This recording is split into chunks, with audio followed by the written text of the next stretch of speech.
Nabiyyiin keenya Muhammad sallallahu alaihi wasallam nama akkanaa turan. Guyyaa tokko Makkaa keessatti namni tokko yeroo hundaa isaan arrabsuu fi isaan salphisuu hojii kiyya jedhee kaayyeeffatee ka'e. Namni kun guyyaa guyyaadhaan jechoota hamaa fayyadama isaan miidhuuf carraaqqii guddaa godha ture. Haa ta'u malee Nabiyyiin keenya Muhammad yeroo hundaa tasgabbiin isa dhagaan turan. Hin dallanan, hin abaaran, deebii kennuuf hin ariifanne ture. Garaa laafinnaa fi obsa akkaataa isaa eeggate jechuun isa kanaadha. Guyyaa tokko namichi kun dhukkubbii cimaa keessa kufee dhukkubbiin isatti hammaachaa deemuun dadhabbii guddaa keessa isa buuse. Hiyyummaanis isa mudatte waan nyaatuu fi nama isa kunuunsu hin qabu ture.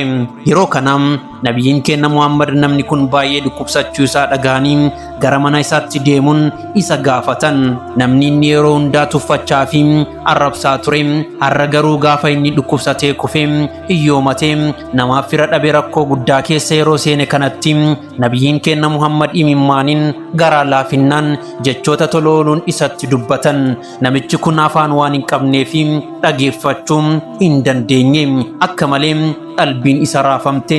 Akkamitti nama yeroo hundaa arrabsaa ture isa salphisuuf waan meeqa godhu hadha akkamitti garaa laafummaadhaan imimmaan harcaasa ana gargaaruuf gara laafinnaan natti dhufa jechuun raajii itti ta'e.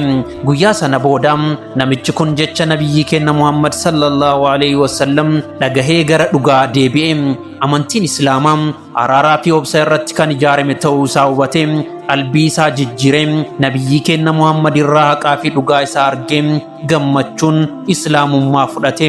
Seenaa kana irraa barnoota guddaa irraa arganna. Araaraa fi obsi humna guddaa qaba. Namoonni nu miidhuu fi nu tuffatan obsaan mo'achuu dandeenya. Jecha toluu fi garaa laafinnaan yakkaa fi jibba balleessuu ni dandeenya. Nutis jireenya keenya keessatti araaraa fi obsaa fi jaalala babal'isuun dhugaa mo'achuu qabna. Sababbiin isaa humni dhugaa jibba osoo hin taane obsaaf jaalala nu barsiisa. Kan akka goonuuf kan nu ajaju islaamummaadha. Kun mana barnoota gaggaarii irraa argatan mana gurbaa qaxaleeti. Du'aayis nuuf gochuun hin dagatina.